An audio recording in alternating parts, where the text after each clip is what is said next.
Ladies and gentlemen, it is your favorite warlock here, necromancer, satanist, practitioner of the dark arts. And today, or I should say tonight, since it is nighttime,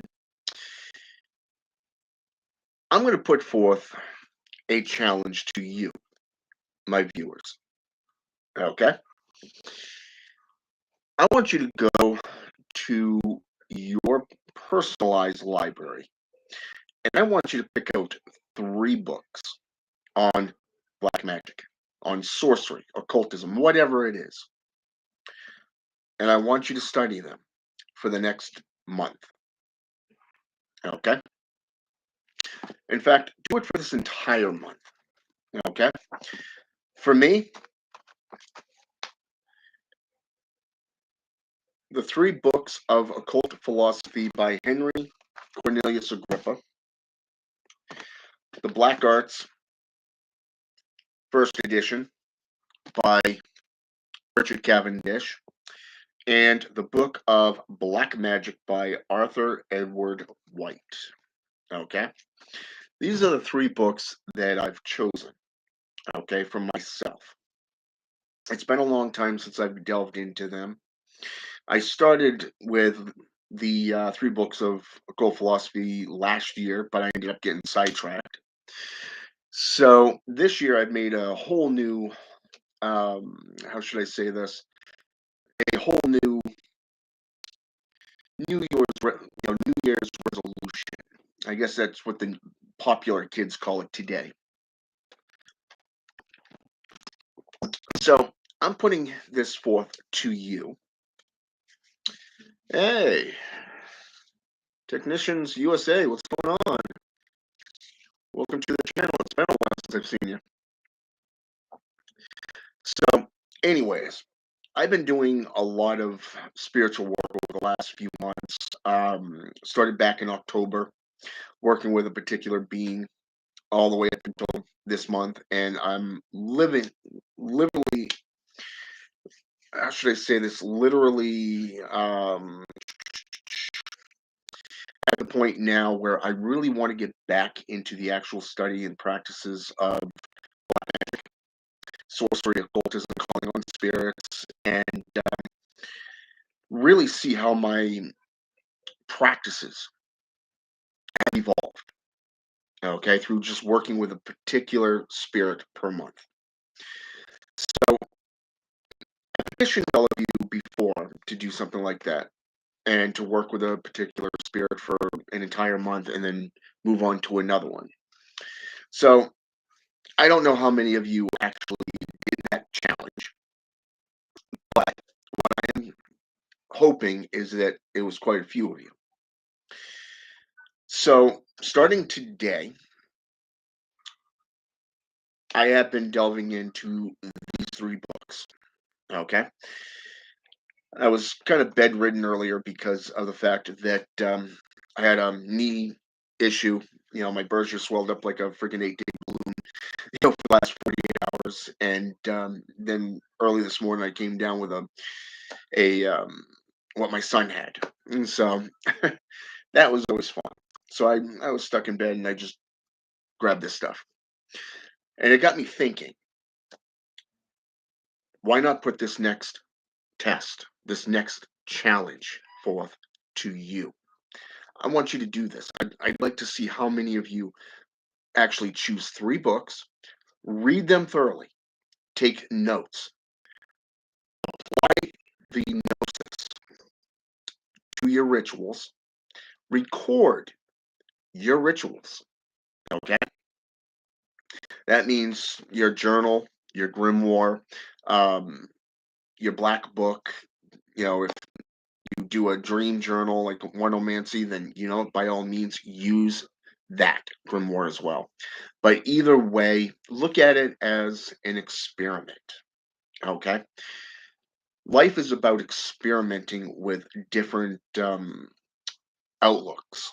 Okay, this is the one thing I've learned from some of the spirits that I've worked with over the last few months is that when you apply yourself in a particular manner, Not one setting is going to work, especially for a second time. So you have to up your game. And being a warlock and being a practitioner of the dark arts, the one thing we always got to do is step up that ball game. Okay, it's not staying the same old, same old. You've got to grow. You've got to evolve. Okay, and a lot of these practitioners or so-called practitioners today that I've seen on you know YouTube and social media, they've delved into the worldly personas. Okay, so that's a okay. Really have nothing to do with sorcery or magic in general. So now, for me, I've always been attracted to black magic and sorcery since I was a child. Okay, that's no secret. I love it. As my better half so colorfully put it to me once, if I didn't have that, I wouldn't be who I am. And it's funny because she even said that it was like me breathing. Okay, because I breathe, I eat this stuff, I do this stuff because I enjoy it, I love it. And it's a great way to gain knowledge, growth, and evolve at the same time. So delve into whatever you have for your cult books. Pick 3 of them. Don't do it because I told you to. No. I want you to do it because I want you to look at your books and see which ones speak to you. Okay? Just let them speak to you. Those 3 books are the ones that you're meant to read this month. Okay? So this one here, can't wait to get back into that. It's been a while since I've read that one. And its companion, the ceremonial, the Book of Ceremonials by him. Love Edward Arthur White's works. The Black Raven, the Threefold Coercion of Hell. Love it. The Grimoire of Armadale. Love it. Okay. Sacred Magic of Abraham Lynn the Mage. Love it. The Magus by Francis Barrett, Volume 1 and 2. Love it. Okay. The Grand Grimoire Red Dragon, the Constitution of Pope Honorius. Love it. Okay. The Lesser and Greater Keys of Solomon. Love it. Okay. So there's different takes on the grimoires that are out there that you can read and get your hands on. So what I want you to do is choose some things by different authors, different occult practitioners. All right. From here, you get to see commonalities, but also the differences within their views. For an example, if we look at the book of Black Magic, just out of example here, he uses seals. Edward Arthur White uses seals. He uses the names of God, the hermetic variations of names, okay, and chants. Whereas Henry Agrippa, for an example, the 3 books of occult philosophy, talked about metals, astronomy, the zodiacs, the old school methods.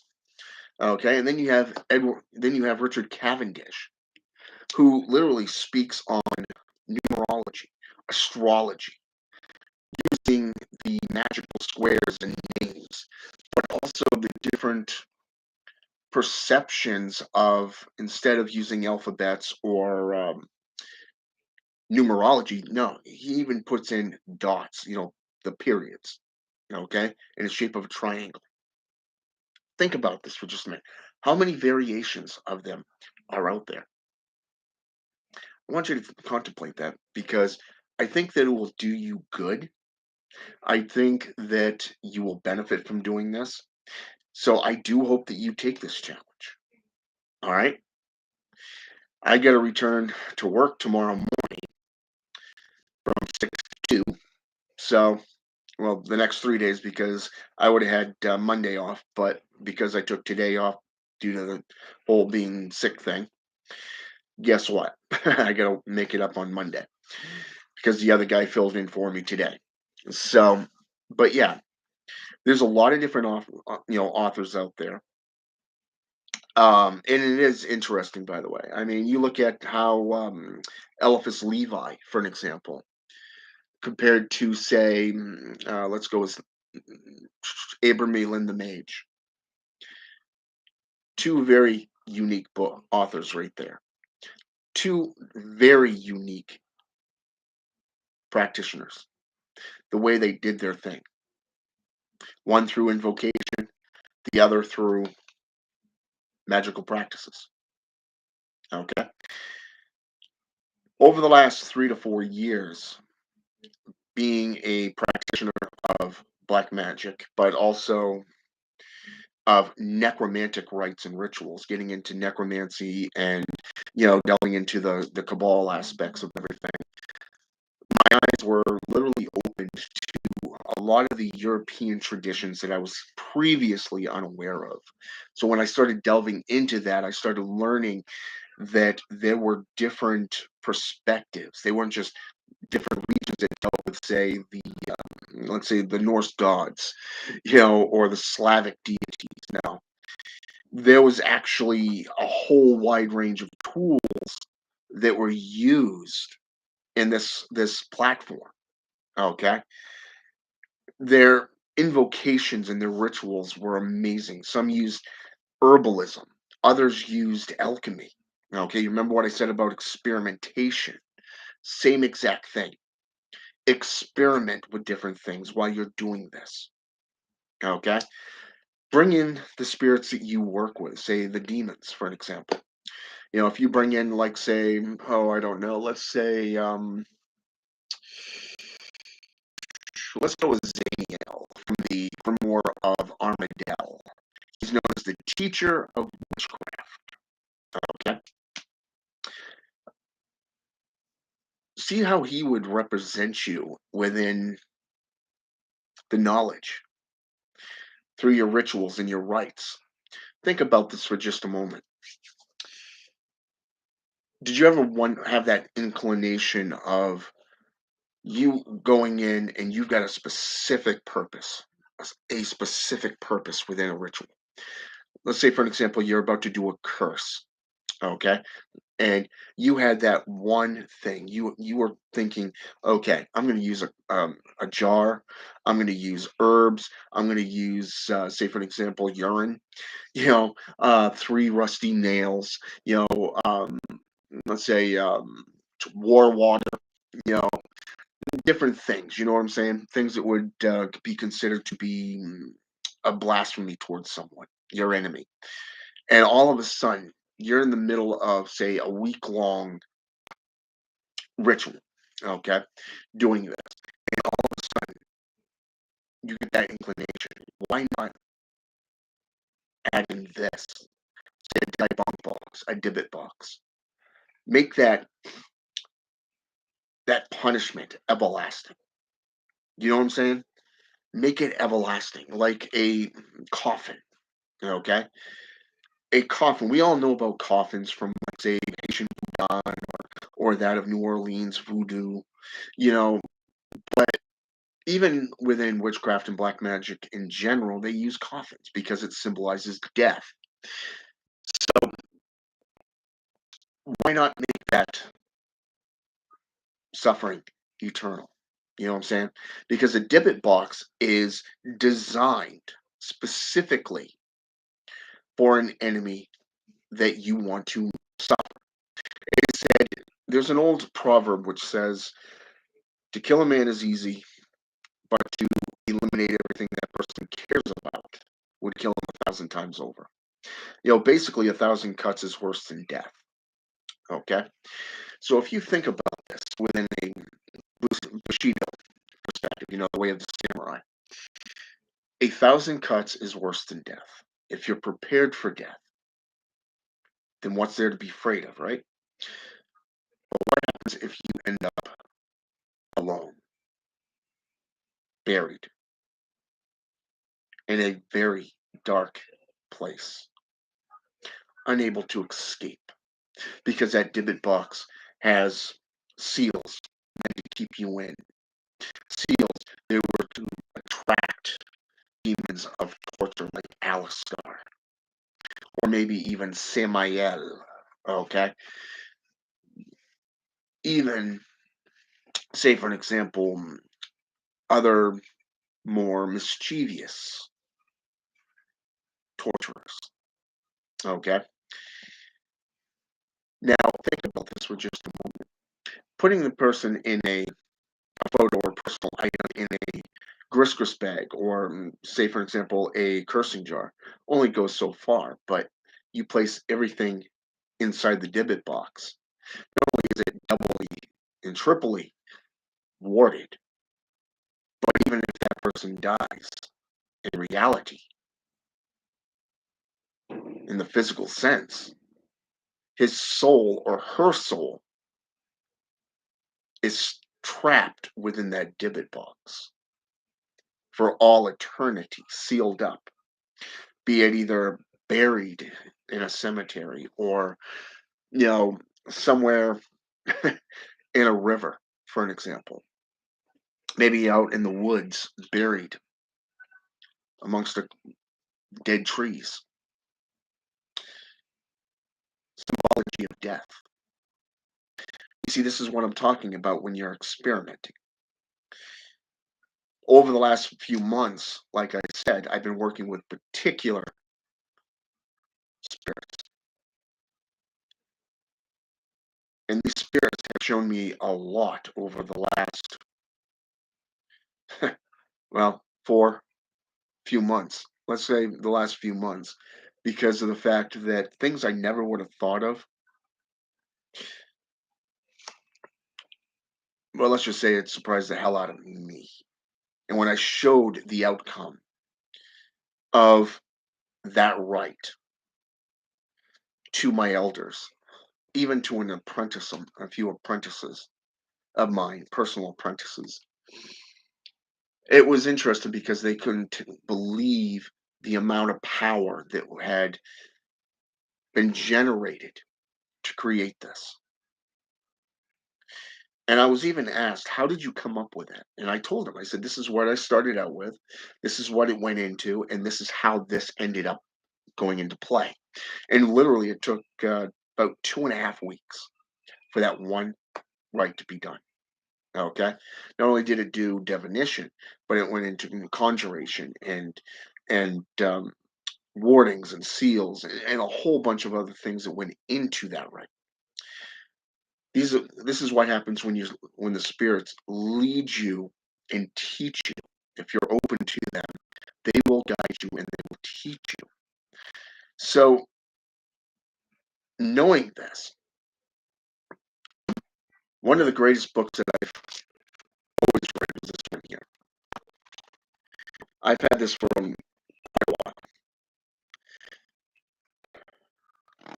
It is one of the best books out there. So, like I said, I put this challenge out there for all of you. Pick 3 books by 3 various different authors, different types of traditions, if you wish. I got to go more some alchemy practices here, and in some areas, a couple of these books are actually have things in common, which I didn't realize until I just started thinking about it. So, either way, take note, experiment a little bit, learn how to do these things. For an example, this book here speaks to the 7 rare metals within the 7 original planets, or what was considered by the ancients to be planets, and that included the sun and the moon. So, knowing that mercury is the softest metal out there and all other metals come from that. Interesting. How do you make gunpowder? Coal, salt, and sulfur. Hmm, interesting, right? So, African Caribbean traditions such as Palo utilize gunpowder in their rites. Interesting. how metals are associated with demonolatry, occultism. You look at the Goetia, for an example. A silver ring held close to the face will protect you from Astaroth's breath. Hmm, interesting. So why don't you go out and do this? In 1 month, I will return